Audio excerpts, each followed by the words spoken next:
All right, today we're jumping into something pretty intense. It's a 30-day psychological blueprint from our source material, and it's designed with one goal in mind: to completely destroy those people-pleasing habits and reshape how the world sees you.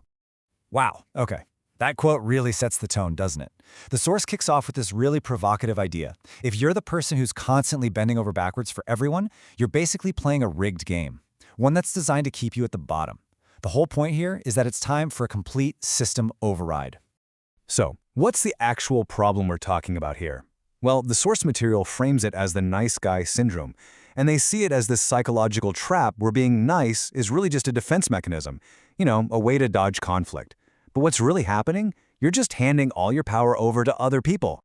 And this is where it gets really interesting, because this breaks down a huge disconnect. See, you've probably been told your whole life that niceness is a virtue, but the psychological truth presented here is that extreme agreeableness is seen as, well, weakness. People don't respect your kindness. They see it as a lack of boundaries that can be exploited. And let's be really clear about the goal of this 30-day reset. It's uncompromising.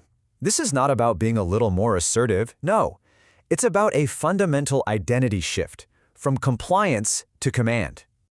So, here's the game plan. We've got 3 core phases we're going to walk through: mastering non-reaction, using the withdrawal tactic, and forging new rules. It all wraps up in the 30-day reset challenge. And this timeline lays out the entire journey. We start with the foundation, which is all about internal emotional control. Then we shift gears to managing how other people perceive your value, and we finish by cementing a brand new, boundary-driven reality. Okay, let's dive right into this first 10-day period. The primary focus here is all about breaking the habit of over-explaining, of constantly apologizing, and of reacting emotionally whenever you feel challenged. This is the rule for this phase, and it's pretty strict, almost Machiavellian. The source claims that our default setting is to rush in, to fill silences, to justify our actions. This new rule is designed to completely short-circuit that impulse. So here's a really practical technique the source describes called the dead face. Imagine a coworker tries to undermine you. Instead of getting defensive, you follow these 3 steps. That silence? It forces them to sit in the discomfort of their own disrespect. Apparently, it causes them to mentally panic. And this is the crucial part.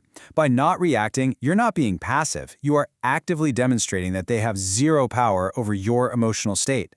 You're showing them you cannot be manipulated or controlled. All right, let's move into the next phase. For days 11 through 20, the focus shifts from your internal state to how your value is perceived by others. And it all comes down to one thing: your availability.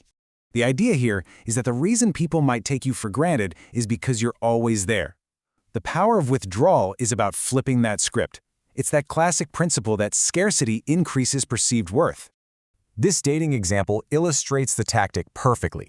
Instead of rewarding low effort with more attention, like double texting, you just mirror their level of investment. If they pull away, you vanish. This forces them to confront the potential loss of your attention. So the key takeaway here is to demonstrate that you're perfectly comfortable in your own solitude. You have to show that you have absolutely no problem walking away from anyone who doesn't match your effort. That's what makes your presence a valuable commodity. Now for the final 10 days, this is where you lock in the new mindset and behaviors. It's about rewiring your brain to operate with a whole new kind of confidence. So this archetype is presented as the end goal of the transformation. It's about cultivating an internal frame of reference where your actions are driven by your own standards, not by a need for someone else's approval.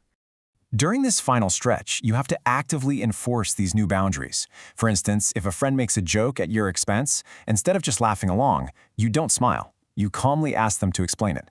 This small act completely shifts the power dynamic and communicates that you will not tolerate disrespect.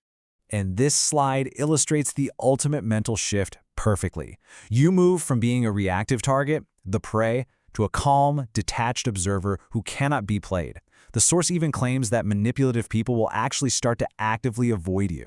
So, let's pull all 3 of these phases together for the final challenge. This is the complete transformation that the source material is trying to create.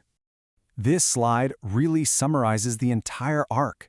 It's a shift from needing to be liked to demanding respect, from avoiding conflict at all costs to being, as the source puts it, emotionally dangerous, which means you're unpredictable and impossible to manipulate. And here is the call to action. The source material is very clear about this. Psychological awareness isn't enough. Just watching this isn't enough. The real challenge is to actually execute this 30-day plan.